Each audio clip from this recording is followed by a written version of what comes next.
What is the historical evolution of urodynamic studies? Imagine trying to understand how your bladder works without the fancy machines we have today.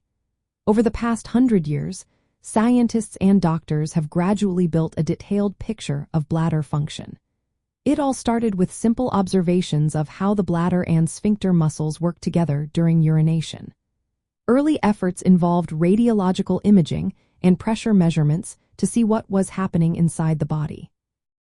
In the mid-20th century, researchers began using fluoroscopy, a type of real-time X-ray, to watch bladder contractions and sphincter activity during urination. This helped show that the bladder only contracts after the sphincter relaxes voluntarily. Then in the 1950s and 1960s, cinefluoroscopy came along, allowing continuous imaging of the bladder during voiding. This was combined with pressure measurements to better understand complex urinary issues like stress incontinence.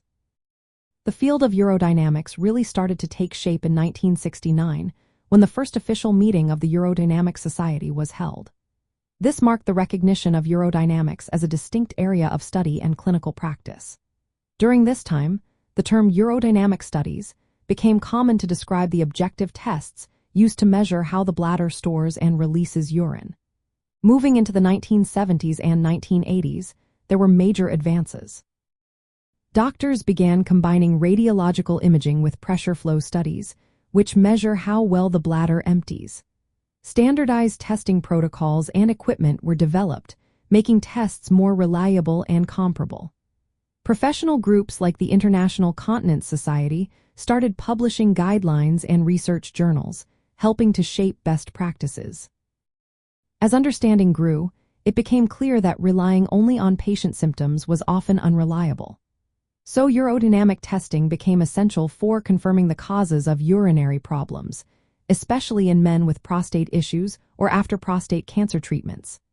Basic tests like uroflowmetry, which measures how fast urine flows, and cystometry, which measures bladder pressure during filling and voiding, became routine.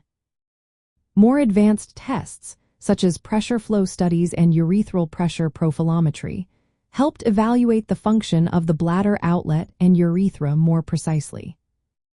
In recent decades, technology has continued to advance. Computerized systems now allow for more precise and continuous monitoring of bladder function, even in natural settings outside the clinic. Electronic voiding diaries and other tools help gather patient-reported data on urinary habits, adding valuable context to the tests. For men with prostate conditions, urodynamic studies are especially helpful. They help differentiate whether symptoms are caused by bladder muscle problems or by obstruction from an enlarged prostate or cancer. This information guides treatment decisions and can greatly improve quality of life.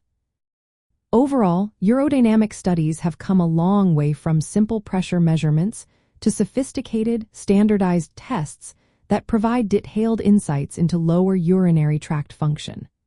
This evolution reflects ongoing technological progress, deeper clinical understanding, and collaboration across disciplines. For anyone dealing with urinary issues related to the prostate, these tests are a vital part of diagnosis and management, helping doctors tailor treatments to each individual's needs. Remember, always consult a healthcare professional for personalized advice and proper evaluation.